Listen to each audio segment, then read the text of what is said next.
বিশেষ নিবিড় সংশোধন বা এসআইআর ঘোষণা হয়ে গেছে, আর তার সঙ্গে ছুটতে শুরু করেছে রাজনীতির ঘোড়া।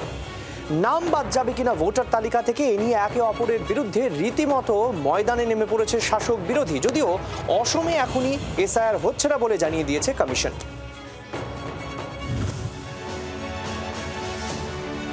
কাঁটাতার, অনুপ্রবেশ, এসআইআর, ভোট। পশ্চিমবঙ্গ সহ 12 রাজ্যে বাজল স্যারের বিউগল। মিশন এসআইআর এর সময় সব মিলিয়ে 3.5 মাস। এরই মধ্যে শেষ করতে হবে ভোটার তালিকায় বিশেষ নিবিড় সংশোধনের কাজ। এখানেই ভ্রু কুচকেছে বিজেপি বাদে অন্য রাজনৈতিক দলের। এসআইআর করতে অন্তত 3 বছর সময় লাগে, আগেই বলেছিলেন মুখ্যমন্ত্রী মমতা বন্দ্যোপাধ্যায়।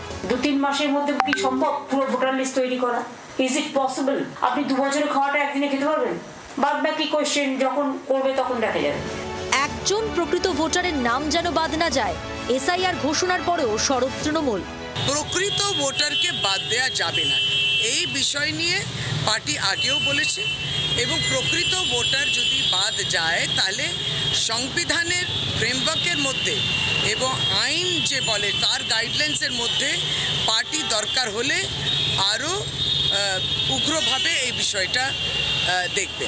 পাশাপাশি ভোটার তালিকা থেকে 1 কোটি অনুপ্রবেশকারীর নাম বাদের পক্ষে সওয়াল করে আসছে বিজেপি। এদিন তা নিয়ে কিছুটা ঢোক গিলল পদ্ম শিবির। নাম বাদ যাবে, আমরা বলেছি আমরা বাদ দিয়ে দেব। আমরা বলেছি স্পেকুলেশন যে বিহারে যদি 56 লক্ষ নাম বাদ যায়, এটা বর্ডার স্বাভাবিকভাবে তার থেকে বেশি হওয়া উচিত হিসেবে মতো, এ তো লজিক বলে।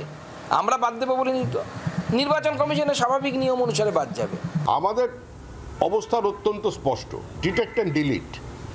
প্রাথমিকভাবে চিহ্নিত করো কারা দেশের নাগরিক নয়, তাদের নাম ভোটার লিস্ট থেকে বাদ দাও। ডিপোর্টের ব্যাপারটা তারপরে দেখা যাবে। যদিও এদিন জাতীয় নির্বাচন কমিশনের দায়িত্ব মনে করিয়ে দিয়েছে কংগ্রেস।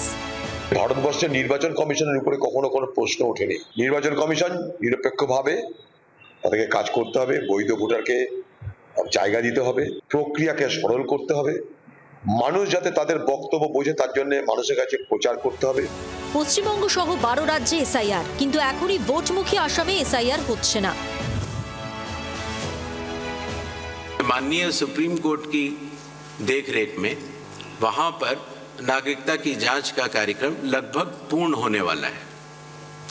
ऐसी स्थिति में जो ये 24 जून का एसआईआर का ऑर्डर था वो पूरे देश के लिए था, वो आसाम पर लागू नहीं होता, और इसलिए आसाम के लिए अलग से रिवीजन के आदेश जारी किए जाएंगे।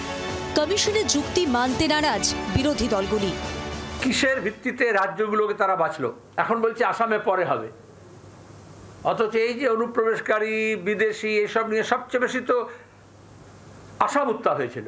নির্বাচন কমিশন বিজেপি পার্টির হয়ে সওয়াল করছে বলে আমি মনে করি, কারণ আসাম কখনো ভারতবর্ষের বাইরে তো নয়। সব জায়গায় যদি নির্বাচন কমিশন এনুমারেশন করে, আসামও করতে হবে। রাজনৈতিক মহলের মতে সবে তো শুরু, আগে আগে দেখো হোতা হ্যায় ক্যা। এসআইআর, বিএলও এসব নিয়ে ঝড় উঠতে চলেছে বছরের স্লগ ওভারে। ব্যুরো রিপোর্ট, জি 24 ঘন্টা। বাংলার আওয়াজ, বাঙালির আবেগ, জি 24 ঘন্টা।